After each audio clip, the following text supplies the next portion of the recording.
Hello बच्चों, let's understand the question first. A plus VB is form to product. देखिए एक chemical reaction हमारे सामने है. जिस रिएक्शन में क्या लिखा हुआ है, A plus VB is form to product. dx divide by dt, यानी कि रेट हमें यहाँ पर लिखा हुआ है k a की पावर a b की पावर b. ये हमारे पास में रेट गिवन है. Rate is equal to k a की पावर a एंड b की पावर b. ये गिवन है. If concentration of a is double, concentration of A is double, rate is 4 times. और if concentration of B is made 4 times, the rate is double. यानी कि इसको जब मैंने double कर दिया तो यहां पर ये कितना हो गया, ये 4 टाइम्स हो गया. तो इसको हम ऐसे भी लिख सकते हैं. इसको कैसे डिफाइन करें, यानी कि 4 इज इक्वल टू, इसको लिखेंगे 4 इज इक्वल टू 2 की पावर a.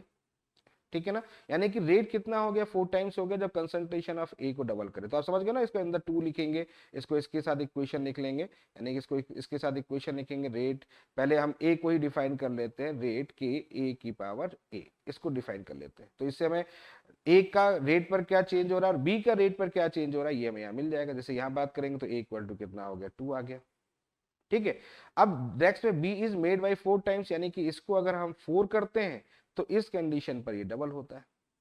तो ये कब हो सकता है, ये तब हो सकता है जब b की वैल्यूज कितनी हो जाएगी, 1/2 हो जाएगी. यानी कि ये किस में चला जाएगा, अंडर रूट में चला जाएगा. यानी कि ऐसे कह सकते हैं, यानी कि 2 इज इक्वल टू, आप 4 की पावर ऐसे कर सकते हो, b ऐसे भी कर सकते हो. ठीक है. तो या इसको ऐसे लिख सकते हो, 2 इज इक्वल टू 2 की पावर 2b. तो b की वैल्यूज यहाँ कितनी आ गई, 1/2. तो यहाँ a और b की वैल्यूज हमारे पास में डिफाइन हो गई है, 2 और b 1/2. अब आगे बात करते हैं, what is the relation between the rate of disappearances of A and that of B. यानी ए और बी के बीच में रेट ऑफ डिसअपीयरेंसेस निकालना है. जब ए की वैल्यूज हमारे पास में कितनी आ गई, 2 आ गई, बी की वैल्यूज कितनी आ गई, 1/2 आ गई. तो एलिमेंट्री रिएक्शन की तरह इसको प्रोसीड कर ले. तो यहाँ पर इक्वेशन क्या निकल के आया, 2a plus 1/2b is form to product. ये निकल के आ जाएगा. ठीक है, क्लियर हो गया. अब इसको लिखो तो यहाँ कितना होगा, -1/2 d/dt of A, rate of disappearances के फॉर्म में लिखेंगे. माइनस कितना हो जाएगा, -2 d/dt ऑफ बी. ठीक है, यही तो होगा rate of expression, rate of the reaction. ये हो जाएगा. 2 को इधर ले जाओ तो यहाँ कितना होगा, -d/dt of A is equal to कितना हो गया, -4 d/dt ऑफ बी. ये किसको आ जाएगा, यही आ जाएगा हमारा relation between the rate of disappearances of A and rate of B.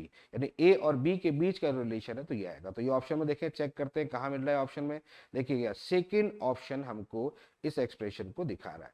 तो इस क्वेश्चन के लिए अगर देखा जाए तो कौन सा ऑप्शन करेक्ट होगा, हमारा सेकेंड ऑप्शन करेक्ट होगा. तो I hope you understand the very well. Okay, thank you, best of luck.